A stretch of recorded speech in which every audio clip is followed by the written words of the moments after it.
Agosto 11, adlong Domingo, nagtagbo ang mga membro sa pamilya Javier o ang mga nakapuyo sa ilang luna. Nga gitugyan na sa ilang ginikanan ngadto sa mga nakapuyo o ang problema ay may subdivision plana. Apan wala pa napahiluna ang mga tagbalay sa tagsa nila ka mga lute. Gumi kanini, nagpatunga ang brigadahan 1 tahanan dala sa advokasya nga makatabang sa mga walay panimalay.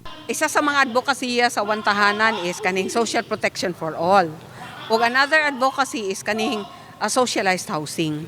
So, ang component sa socialized housing muna nga dapat ang tanang Pilipino nagyud sila ilang kaugaling luna nga matawag ila. Human sa pagsaysay sa matag-usa sa ilang istorya kung paun sa nakapuyo sa luna, adunay gihimong eleksyon aron mahimo sila nga usa ka asosasyon og may magrepresenta kanila sa pagpatikang sa ilang mapapilis. Gumi kanini, nagpasalamat ang pamilya Javier og mausab ang mga residente. Ang plano sa akong parents nga magkalupa talaga yan sila.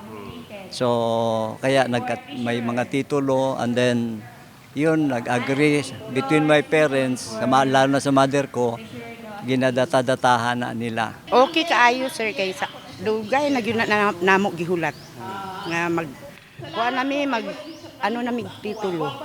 In the heart of changing life, kini si Ver Jason, Brigada News.